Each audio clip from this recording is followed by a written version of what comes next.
Is just top balancing your DIY lithium bank good enough, or should you be using some sort of active balancer or a BMS? That's the question I wanted to answer with this video. I've had my headway bank for a few months now. I've cycled it 20 plus times with just the top balance. We're going to see where it lands. Then we're going to add a balancer to it and see what we think about the process, see if top balancing was good enough, and what are the benefits of getting a active balancer or BMS. So with all that being said, I think we should just jump straight into the video.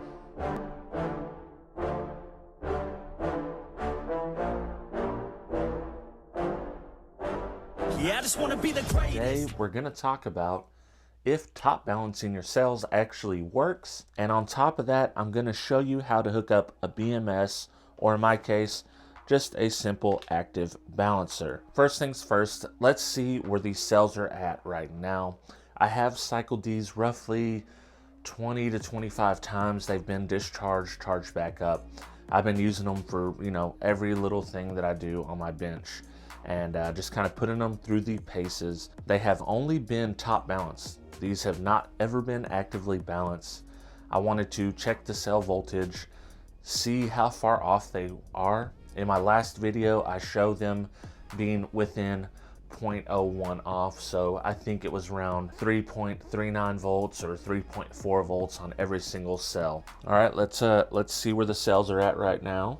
3.37, 3.34, so we're a little off there. 3.35, 3.34, 3.34, 3.35, 3.34, 3.37. So the answer to the question, does top balancing actually work? I would say yeah, as long as you were doing some kind of preventative maintenance on this and you're making sure that your cells don't get too far out of whack. We're 3.34 on these 6 cells. Now these 6 cells on the positive lead are actually 3.7, so we're starting to get a little bit out of balance on that. It's not crazy, but it's something definitely worth noting. With that being said, an easy way to rectify the situation is to just disassemble the pack and top balance them once again.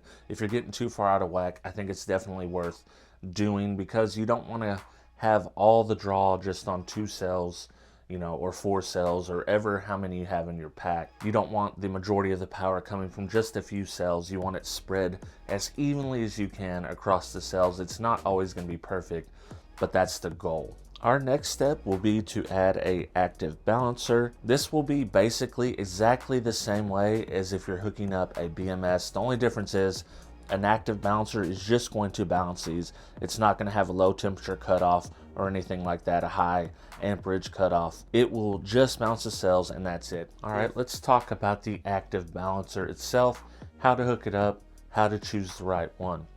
So let's start with the balancer itself. One thing I do note is you want to be grounded some way when you're touching sensitive electronics like this. Don't be a dummy like me, get yourself grounded with some kind of grounding strap. So as you can see here, we have B negative, B1 positive, B2 positive, B3 positive, and B4 positive.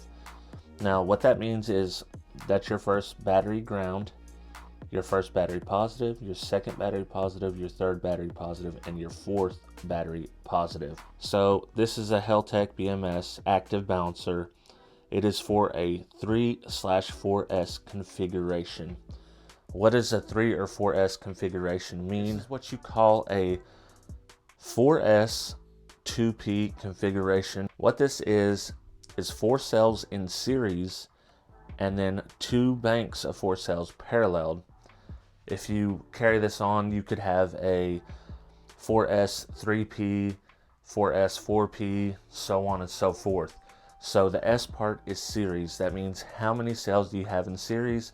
The P part is parallel. How many of those banks do you have paralleled? These are 3.2 volt nominal cells. So in order to get your voltage, you have to series these. For these series, will give you a nominal voltage of 12.8 volts going by the ratings, but we know that there is a charging specification on these cells. They have a low voltage rating and then the max voltage rating. These particular headway cells in a 4S configuration can go up to 14.8 volts max, nothing above that.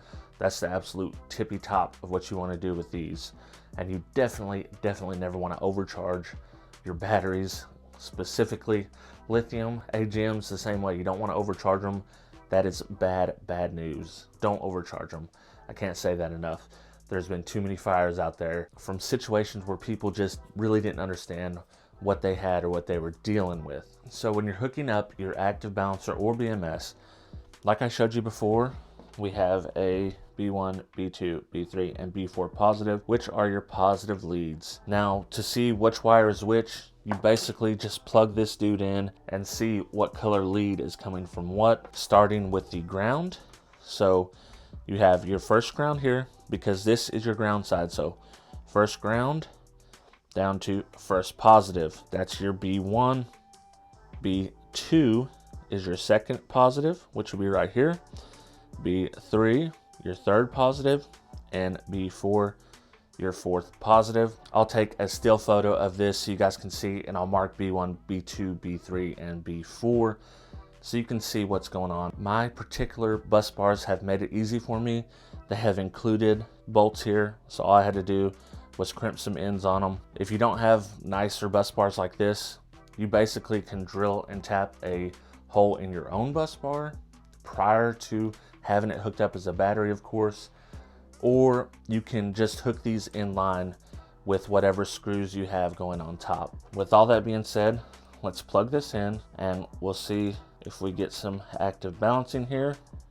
And as you can see, our light is on, so it is working. We'll go ahead and let this work. I'll come back and see if these still read 3.4 and this reads 3.7, or if they have balanced themselves across. It'll be a good test to see how well this works, and if it works much better than top balancing. The short answer is yes, an active balancer is always better than top balancing, but you don't always need it depending on your specific situation. All right, I've had the balancer hooked up for roughly 45 minutes. It is still balancing. I checked them earlier. They're pretty close now. So let's do it one more time. 3.35, 3.34, 3.34, 3.34. So it's still working on these front ones to get them balanced out. You know, it's gonna take a little bit of time, but it is doing the job. These were at 3.7 before, so you can tell that it's kind of getting it all back in balance. That being said, once you've done this, you need a place to put your balancer. You need to find a good spot for it. If you can find a spot in the case away from the battery, that would be the best situation. If not, you can use some sort of barrier to go in between the cells themselves and the balancer, as long as you make sure there's no way that the balancer will ground itself out on the bus bars or the cells themselves. You should be okay. All right, that's it. That is how to hook up an active balancer or BMS to a lithium DIY bank. With that being said, now that you know how to do that, if you have any more questions regarding specifically to this headway bank, or you have any more videos you'd like to see me do with this headway bank, please let me know in the comments below. I'm no lithium expert, even though I have been working with batteries for most of my adult life. I have not jumped into lithium until this past year, and I'm learning just as much as you. I'm studying. I'm trying to make sure that we can do everything as safe as possible, because I've seen way too many fires, and it is easy to get super dangerous with lithium if you're not careful and you're not paying attention to what you're doing. With all that being said, let me know what kind of video you want to see from me regarding lithium in the future. I hope I can help you in some small way. If you like these kind of videos, you like this kind of content, do me a favor, hit that subscribe button if you're not already subscribed, hit the bell so you will see the next video that comes out. And as always, I hope to catch every single one of you in the next video. Thank you to all my Patreon supporters, but I want to give a special shout out to the 6-star or more members: 2001 Monolithic, G Nava, Joaquin Juarez, El Fuego Audio, Travis McClendon, Brandon Hanna, William Berg, Boxboy Audio Sound Solutions, Jesus Tires, Dennis Cromwell Jr., Scott Dilbeck, D. Stewart, Aaron Waltz, David Kozlik, Scott McCord, Matthew Toberg, Debo Bass, Corey D, Trucker 9000, Bobby Burkett, Kevin Lautner, The Cardio Guy, James Childers, and Baba. For as little as $2 a month, you can join the team and get exclusive behind-the-scenes Patreon-only content. and you get access to the Patreon only monthly podcast. So if any of this interests you, please check me out at patreon.com/HifiVega.